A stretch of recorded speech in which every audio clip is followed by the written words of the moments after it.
Welcome to the Arts District podcast. I'm Lauren. And I'm Georgia. And this is episode 7. Yeah.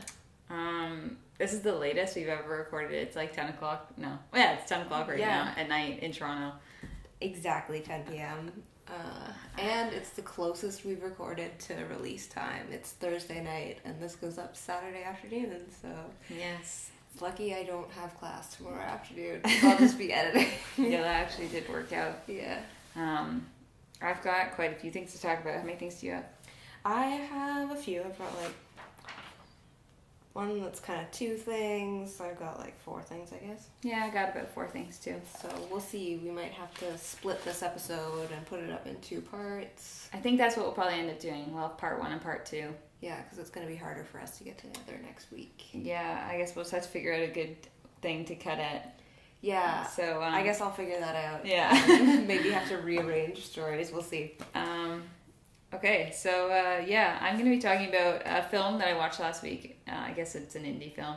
I thought it was interesting. It's about the Beat Generation. Nice. Yeah, I'm going to be talking about a photography exhibit, actually. It's happening in New York City, but you'll know why I think it's cool in a second. An artist that I've been hearing a lot on CBC Radio 2 lately. That's where I hear all of my new music, because it's the only station that's ever playing in my house. And I knew it happened last week. Apple and U2, that little controversy with iTunes. Okay, I heard something about that, but I want more details. Yeah, we're gonna talk about that. So that's what I got. Cool. I went to some things. I actually got out there, and part of this is kind of follow up to previous stories, which I think is the first time we've done that, because a lot of the times I feel like we say we'll look into that more, and then we don't. So I actually went to some things that I've discussed before. Yeah, and I have an exciting announcement that's all about me, so stay tuned. And oh my gosh, this will be a terrible teaser if that announcement is not until episode 8. I'm so cruel. Anyway, Well, yeah, we'll have to figure that out. I was thinking maybe we could end off this episode part with your the event that you went to, because you have footage, right? yes. So we could end it with the footage, maybe, Yeah. kind of like our Yeah, Starry we could Night do that. episode. So my announcement Sorry, we're will wait until episode 8. We can edit this. Yeah. But, yeah. Okay. Well, whatever. Okay. Let's just go with it. Do you want me to start this time? Sure. Okay. Throwing off the format this week. Mm-hmm. Okay, so I'm going to talk about this movie. This will just be really brief because I didn't write too many notes on it. I just thought it was an interesting film, so I figured we should talk about it.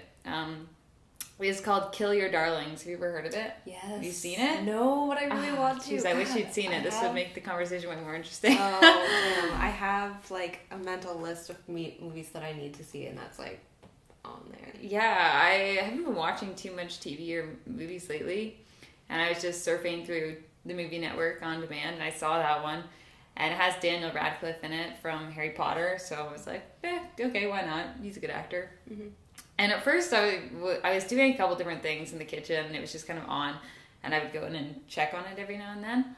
I ended up rewinding it and watching it all from the beginning because I thought it was just really interesting and different. I haven't seen a lot of movies about the Beat Generation. Mm-hmm. The whole Beat Generation took place in, this started in the early 1940s, and it was just started off with a bunch of young guys, writing poetry or it was a different style of writing. And and I think also they were trying to escape the sort of white picket fence thing that was this American dream. They wanted to live a more real life as opposed to fit into this. Totally against the norm. They wrote about things like sodomy, which in that time was just no. Totally no. And so this film came out last year, 2013. I have here written, it's about the early members of the Beat Generation and their time in college. So the film kind of starts out with all these guys they meet at Columbia University in New York City in the early, or I guess it's the mid 1940s. There was Allen Ginsberg, who is played by Daniel Radcliffe, and he meets this guy named Lucian Carr, who introduces him to this group because he's kind of like already well known on campus, and he introduces him to David Cameron, William S. Burroughs, and Jack Kerouac, and yeah, I just thought it was really, by the end of the film, I really wanted to dive into like beat poetry, and I've never read Jack Kerouac's On the Road, but I really, really want to read it. The whole time the movie was on, I was like on Wikipedia reading everything about all these different guys and all the things that they've wrote, and it's just written. And it just seems so interesting. Like, have you ever really looked into beat? Like the beat Not super, not really. Like, I know that they were referenced a lot when I was in university and stuff, but I never read any of that stuff. It's really like deep. Like, you read the surface, but there's like so many layers underneath of it.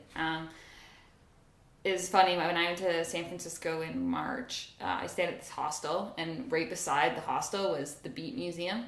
Oh, and I really wanted to go into it just because I like museums, and I never did. I think it was like free too, or it might have been like $10.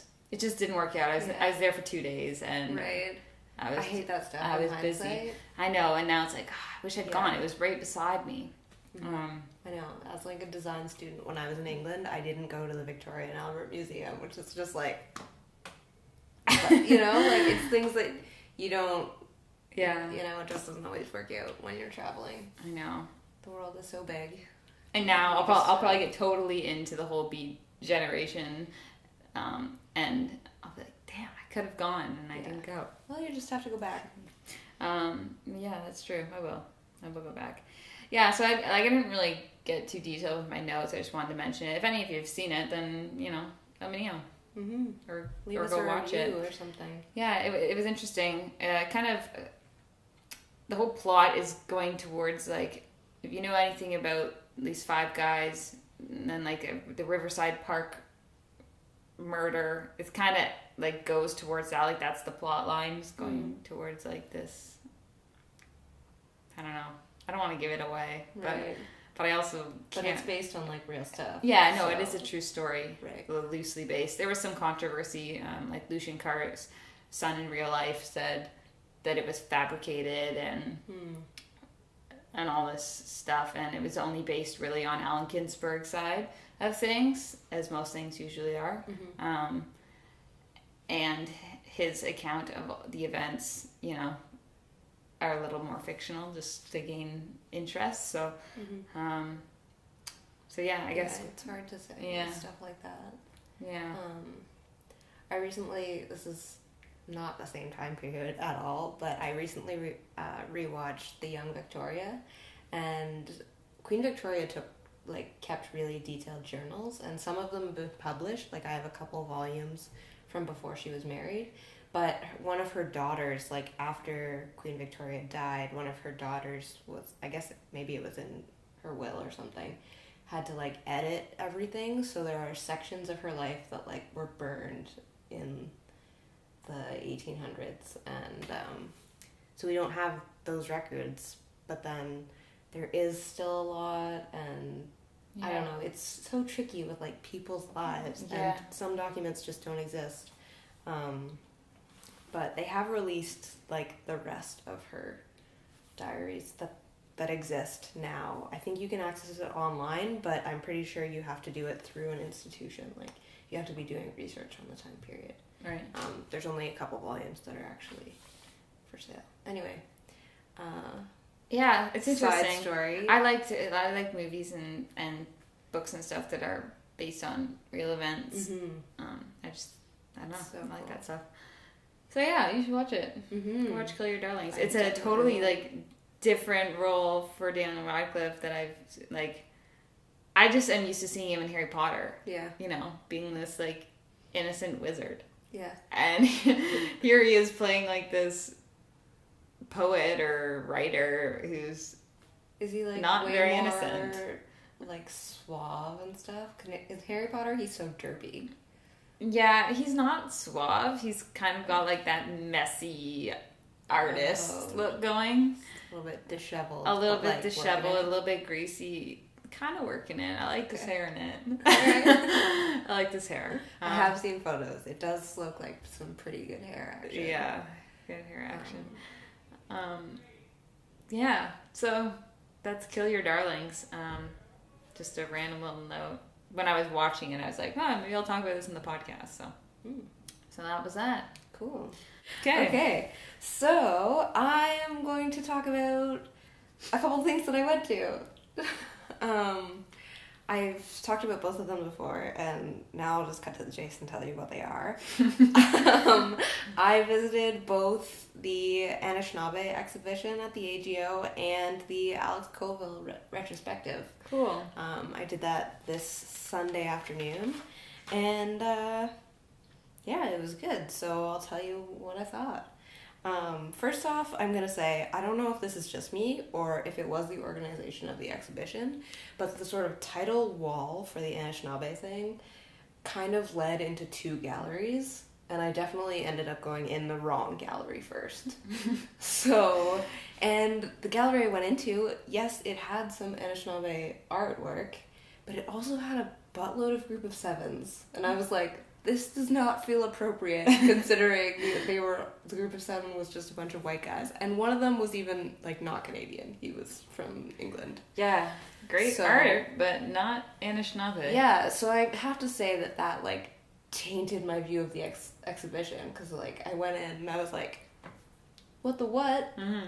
And then carried that into going into the actual exhibition. Yeah. That being said, I really enjoyed the Anishinaabe exhibition. I thought there was a great variety of different forms of work. There was some painting and there was some traditional like beadwork in there and some artifacts and stuff. But there was also photography and installation sculpture and collage stuff. So I just wanted to mention my favorite piece, and it's like so obvious that it would be my favorite because I like everything that looks at the world through technology. Like, that's where I'm at. So I really loved Wally Dion's Thunderbird from 2008. It's a collage of like computer circuit boards, and it creates this Thunderbird image. Yeah. And it mentioned in the didactic panel that the Thunderbird makes sense, represents lightning or creates lightning in Anishinaabe culture, and that plays into the whole like electricity element, like lightning and electricity, and so it just ties together some cultural things and technology, and visually it's really cool. Like initially you can't decipher what it is. It's kind of this weird shimmery image, and then as you get closer it's like, damn, those are circuit boards. Is there a picture online? Or I'll look one up. I'll see if I can insert a picture here. Okay. I don't think, it's one of those things I don't think a picture would do it justice. Because in real life, like, it was quite large and had these, like, different tones and this sort of shimmery because of all the wires and stuff reflecting off of it. It was gorgeous. And that's really cool. Yeah, culture and technology. Love it. Yeah. I see you have your visitor map over there. Did that not come in handy when you walked into the wrong I actually did sit down and I was like, what the heck? So yeah, it definitely, like, there were a couple of Anishinaabe pieces in the gallery that I went into first, where the Group of Seven stuff was. So I'm not entirely sure what went on with the way that they organized it. Overall, I would say good. Could have been better organized. Better, like, situated in the galleries so that it made more sense. But I don't know. Maybe that's just me. Maybe I'm the only person that got really confused. Well, maybe the AGO should hire you. Okay. And you can plan out the flow. Yeah. Because, that was lacking. Flowless. Mm-hmm. So that's what I have to say about that. Were you going to talk about the Alex Colville one too? Or? Oh, yeah. I could do that. That was at the AGO too? Yeah, it was. Both at the AGO. So, it was cool. It was in their huge, like, I think it's where they have their large exhibitions. I also saw, like, a while back, the Frida Kahlo and Diego Rivera was in that same space, and you sort of navigate through a series of galleries, as opposed to it just being one room. So I recognized those spaces. So I guess that helped me navigate them. And yeah, right off the bat, they established that, like, Alex Colville is the shit in Canada. They had some massive photographs of coins that he designed. There was like 6 of them, I think. I think I took a photo, so maybe I'll stick that in. They were just huge on the wall, and it's like, this guy's a big deal. Yeah. And then, opposite that, they did a really cool thing where throughout the exhibition, they were thinking of how cinematic his work is. And looking at it through that sort of lens, you totally get where they're coming from. There were a few spots where they had projections of films beside his works that were totally playing off one another, referencing one another.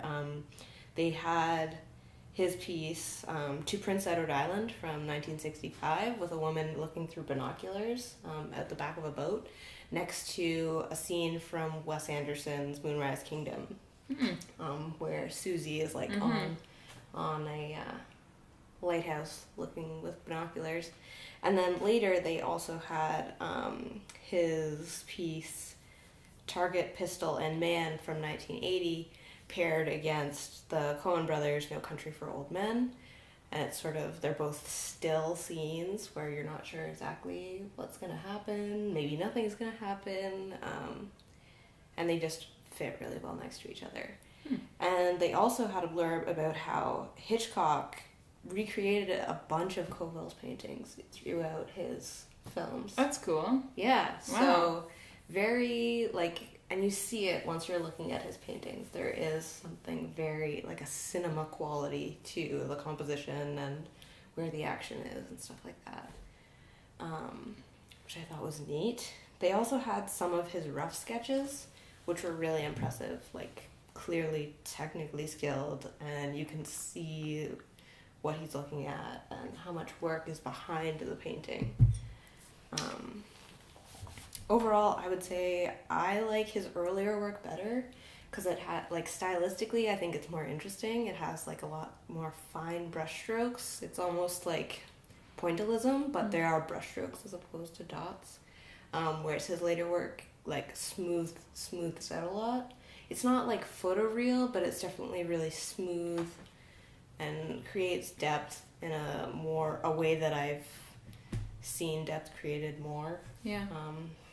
So that's interesting. Like, for visual art as well as music, like, I tend to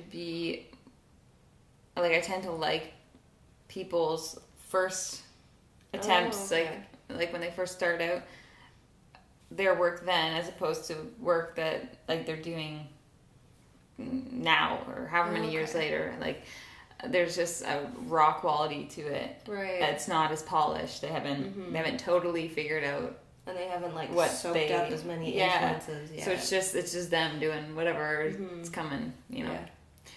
So yeah, that's interesting. Yeah. You said you liked that too. And they also mentioned his wife a lot. Like, he was married for a long time.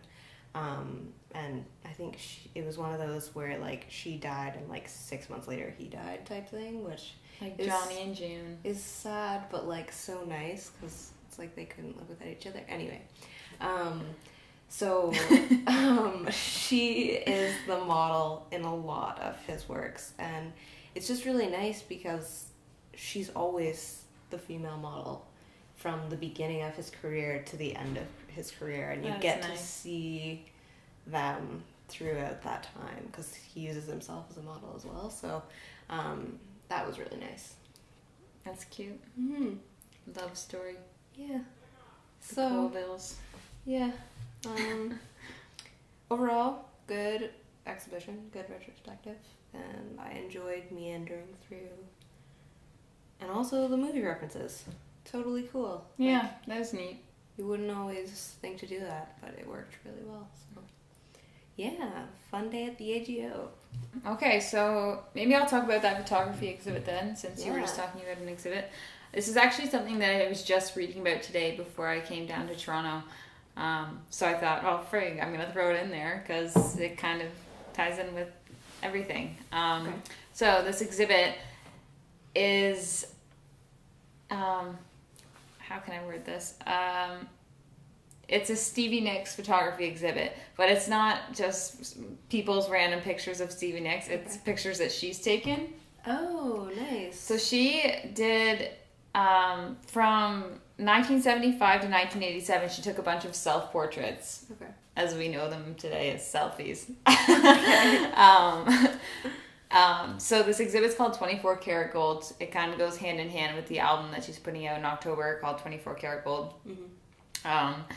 And basically what she said about these photos is, I guess during that time period where she was taking them, she had trouble sleeping, and this was the way that she passed the time through the night. So she did everything. She'd set up the camera, she'd do the props and the lighting, and do all her makeup and hair, and I guess she'd use some sort of timer. She did the Polaroids. She probably had a cable release. Yeah. So she just did all these self-portraits through 75 to 87. And I just think that that's cool because you guys know how much I love Stevie Nicks. I wish I could go. This exhibit is actually only in New York City. Oh, it's not on a tour or anything? No, although maybe if people put enough, hey, move it, bring it to Toronto, maybe they would do that. Yeah. It's just pictures. It's not like she would have to come. It's just... Mm-hmm. I guess it depends on the schedules of the institutions that would be bringing it in, right? Yeah, that's true. I don't know much about that stuff. It happens in advance. There's usually a year plan. Yeah. Yeah.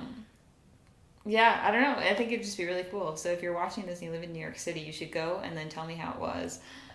Yeah. Because I'm going to bet most of these pictures are never before seen. I think they are actually. I'm pretty sure she said that after she took them, she just put them away in a shoebox. And they just kind of collected, and after a while she was like, well, I guess I'll show these to people. That's cool. I think there's something really nice about starting a project and just doing that for yourself. Mm-hmm.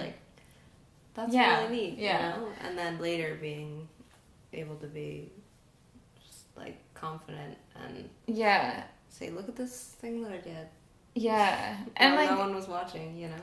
Especially with selfies. Mm-hmm. I hate that word because, and whenever people, it's got such a negative connotation. It's it's a self-portrait. There was nothing wrong with that, 100 years ago or whatever. So what's wrong with it now? If you're taking a picture of yourself, it's just documentation. Mm-hmm. I want to have pictures of what I look like now, 50 years from now or whatever, so I can show my kids and grandkids, that's what I looked like when I was 20. Yeah.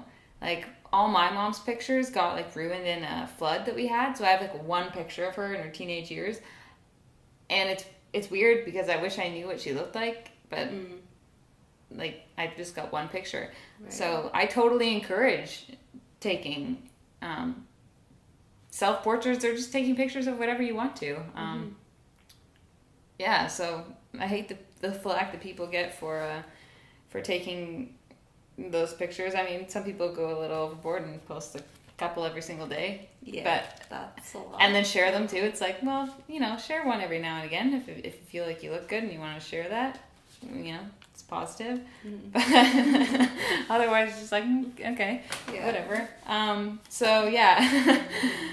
This exhibit is from October 10th to 11th. Just 2 days at this one place. It's called 201 Mulberry Street. And then from October 13th to the end of the month, it's at the Morrison Hotel Gallery. I'd really love to go to this Morrison Hotel Gallery. Have you ever heard of it? No, I don't recognize that. It's a gallery that specializes in music photography. So not just pictures of people playing music, but also of musicians' photography. Okay, so cool. Just anything revolving around music. Mm-hmm. I know, we're having some phone all issues. Of our phones are going off. I mean, I doubt anyone from New York City is watching this. Mm-hmm. It's sweet if people are. Yeah, if you are, totally cool. Thanks so much. Yeah. So go check out Morrison Hotel Gallery and tell me how it is. Yeah, so that's the Stevie Nicks photography exhibit. Also, that shawl competition that we were talking about, I'm pretty sure that like ends in 4 or 5 days. Oh, okay. So if you didn't get anything in there, now's the last chance. Yeah. Well, by the time this is up, it's going to be like 2 or 3 days. Yeah. So last minute submission. Who knows? You could win. Yeah. It's possible. So, thanks for watching episode 7.